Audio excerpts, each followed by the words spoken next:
하나님 말씀은 디모데전서 1장 1절 2절 말씀 함께독하겠습니다. 디모데전서 1장 1절 2절도 있어요, 목사님? 네, 1장 2절 2절 말씀 있습니다. 시작.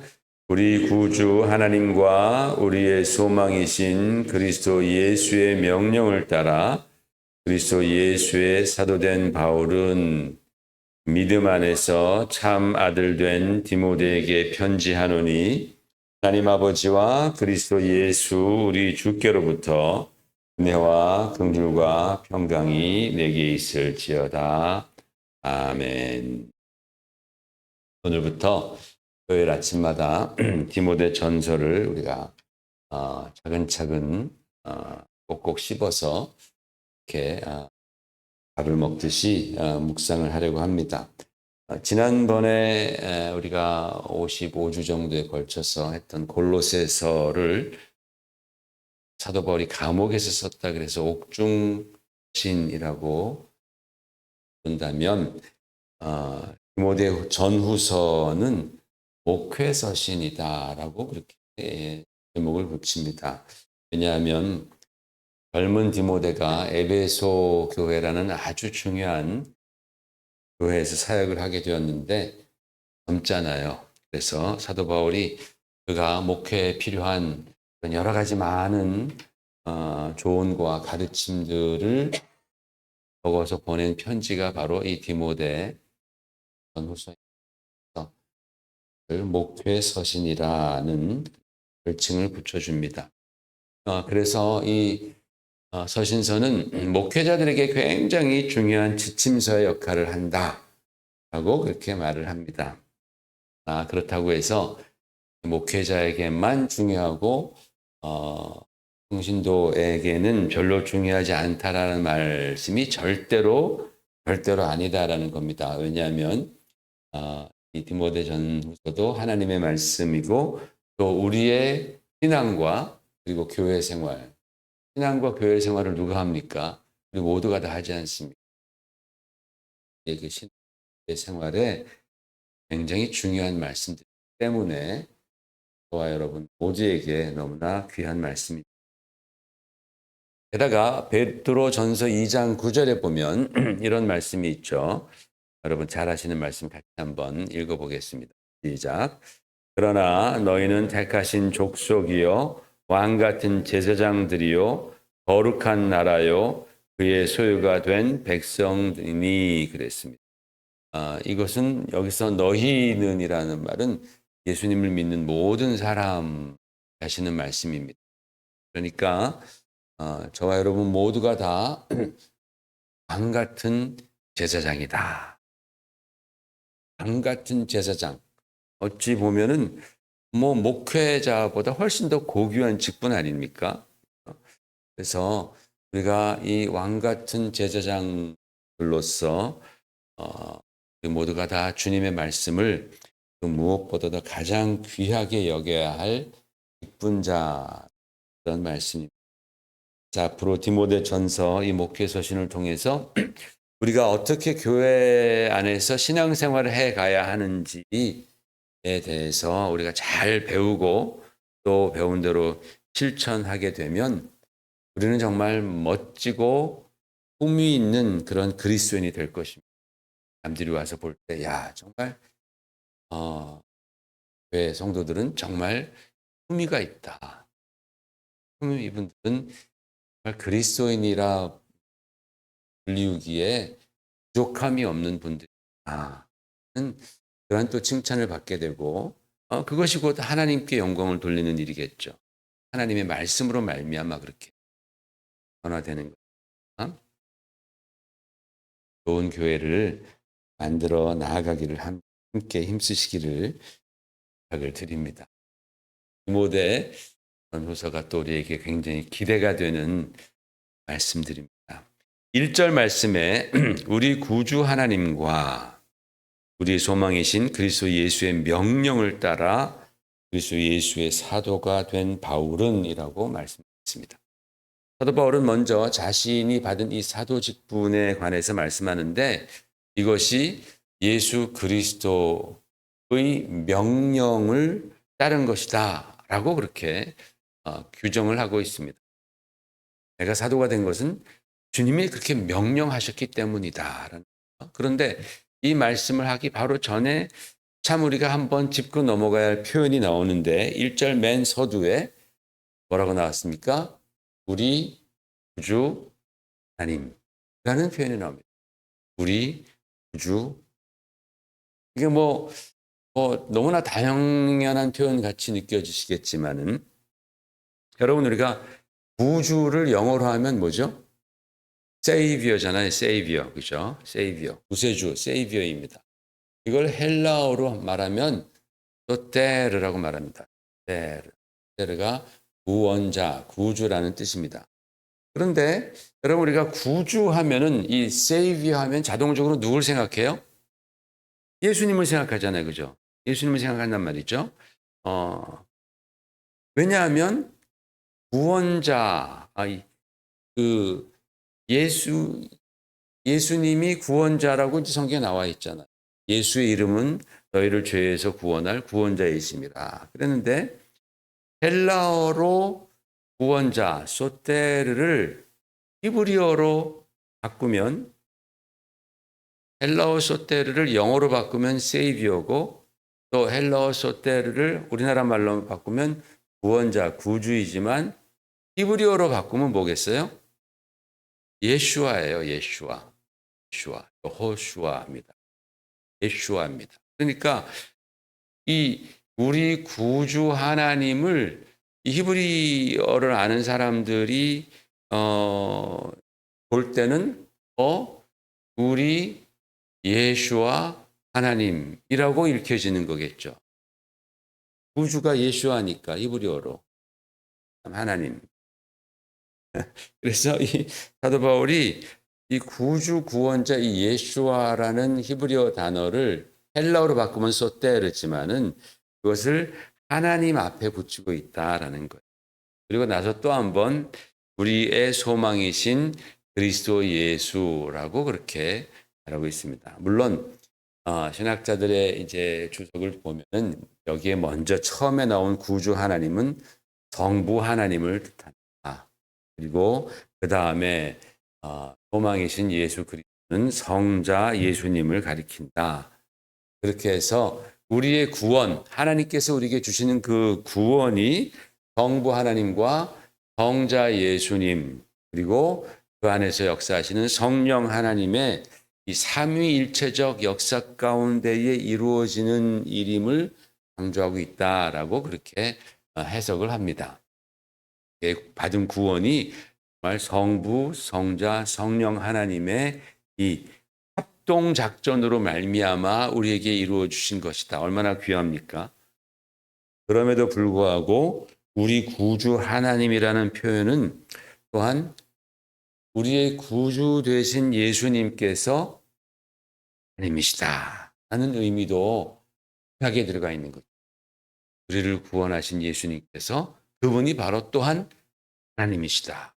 그래서 사도 바울은 이 구주라는 단어를 이 소테르라는 이 단어를 때로는 구주 하나님 또 때로는 구주 예수 그리스도 그렇게 섞어서 사용합니다. 막 섞어서 사용해요.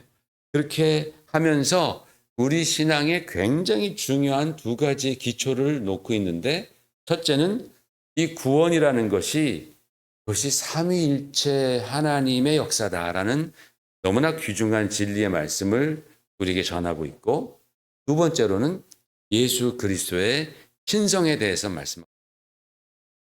그 당시에도 예수님이 하나님이냐 예수님이 아니면 하나님의 피조물이냐 여기에 대해서 많은 얘기들이 있었습니다. 이단들이 자꾸만 그 기독교 초대교회에 들어와서 예수님이 참 훌륭하신 분인데 그런데 그거는 하나님의 창조물이야. 하나님이 아니야. 본질이 달라. 이렇게 그런 얘기들이 많았단 말이에요. 그래서 이런 말씀을 통해서 굉장히 두 가지 중요한 우리 신앙의 기초. 구원의 삼위일체적 역사, 하나님 삼위일체 하나님의 역사, 그리고 예수 그리스도의 신성에 관해서 말씀하겠습니다. 그러다가 사도 바울은 디도서에 가서 완전히 그냥 요새 우리말로 그냥 톡 까놓고 말씀하는 거죠. 디도서 2장 13절 같이 읽어봐요. 시작. 복스러운 소망과 우리의 크신 하나님 구주 예수 그리스도의 영광이 나타나심을 기다리게 하셨으니. 아멘. 이 말씀에 대한 다른 해석은 없습니다. 모든 신학자들도 다 여기서는 구주 예수 그리스도가 하나님과 동격인 그런 단어 대열이다. 헬라어적으로 이렇게 말을 하죠. 그러니까 사도 바울은 여기서는 그냥 아예 다 드러내놓고 우리의 구주 예수 그리스도께서 하나님이시다라는 것을 천명하고 있다라는 거죠. 여러분, 이 말씀이 정말 우리의 신앙의 기초입니다. 우리 기독교 신앙의 기초, 저와 여러분의 신앙의 기초는 바로 우리가 받은 구원이 삼위일체 하나님의 역사이고 바로 십자가를 지신 예수님이 바로 성자 하나님이시다. 하나님이시다. 아멘. 그래서 침례를 제가 베풀 때 물어보는 그 질문 중에 하나가 뭡니까? 당신은 예수님이 하나님의 아들, 하나님이심을 믿습니까? 라고 제가 물어보죠. 그리고 그분이 바로 당신을 위해서 십자가를 지셨음을 믿습니다. 그리고 당신은 앞으로 예수님께 순종하여 주님을 따르시렵니까? 아멘으로 대답하면 그러면 성부와 성자와 성령의 이름으로 침례를 베푼다고 침례를 한 거잖아요. 할렐루야. 그래서 우리가 받은 구원이 이렇게 귀하다라는 겁니다. 자, 그런 말씀을 한 다음에 사도 바울은 자신이 사도가 된 것은 그 하나님과 예수 그리스도의 명령에 의해서다라고 강조하고 있습니다. 예수님께서 12명의 청년들을 제자로 삼으실 때에 주님은 그들을 어떻게 했어요? 부르셨다고 하셨어요. 그들을 부르셨습니다. 그 주님의 부르심에 응답한 자들을 제자로 삼으셨습니다. 주님은 부르셨고 그 부르심에 응한 사람들을 제자로 삼으셨습니다. 그런데 사도 바울에게는 명령하셨다라고 말씀합니다. 근데 그 명령이라는 말 속에는 무슨 의미가 들어가 있어요? 거역할 수 없는 부르심. 거역할 수 없는 부르심이라는 의미가 함축되어 있습니다. 여러분, 사실은 하나님께서 부르시는데 거역할 사람이 어디 있겠습니까? 그럴 사람이 있어요, 여러분. 하나님이 부르시는데 난 한번 내가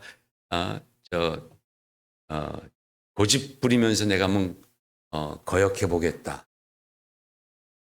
그럴 안땡이가 부은 사람이 있으면 한번 손 들어 보십시오. 아무도 없을 겁니다. 정말 우리가 요새 성경 공부하고 그럴 때 지난번에 신명기 읽었잖아요. 이스라엘 백성들이 그 하나님의 음성이 얼마나 두려웠으면 하나님 우리에게 말씀하지 마시고 모세를 통해서 말씀하시고 우리가 정말 하나님의 말씀을 들으면 죽을 것 같습니다.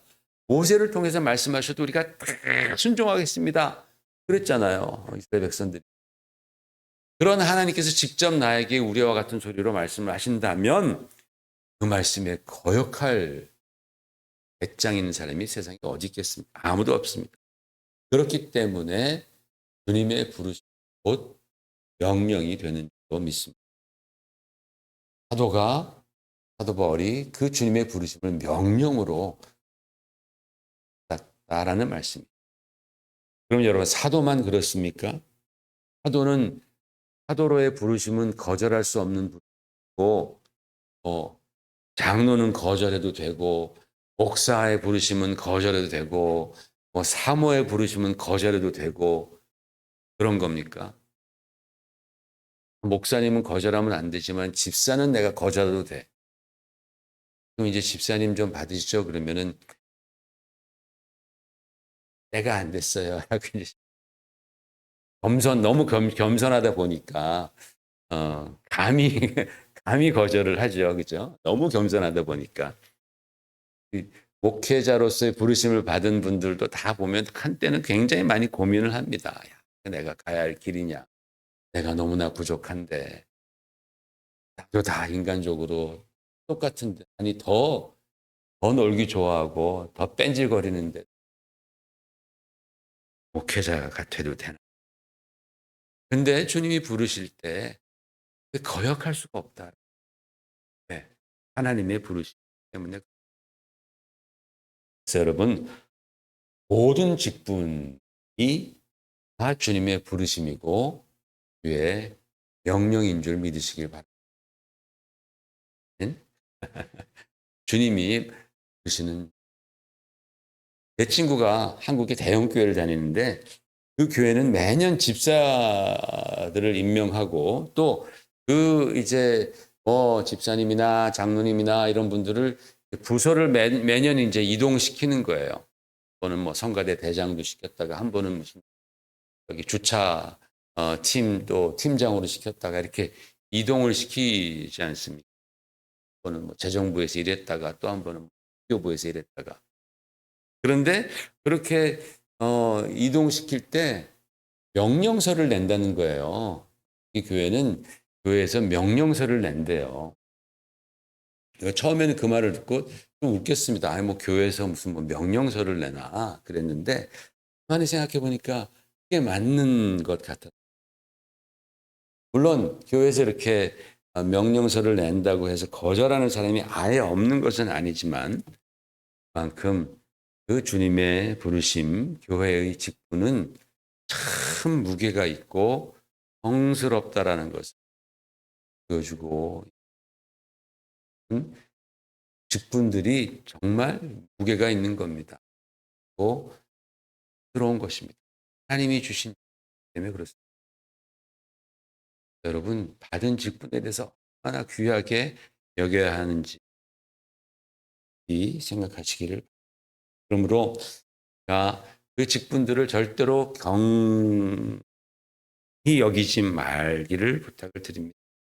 왜냐하면 주님께서 나를 충성되이 여겨서 특별히 맡겨주신 직분 또는 역할 또는 사명, 우리가 당장의 직분은 없더라도 눈에 보이는 것들이 우리가 사명이라 그러잖아요. 맡겨주신 그런 일들, 사명들이 있잖아요.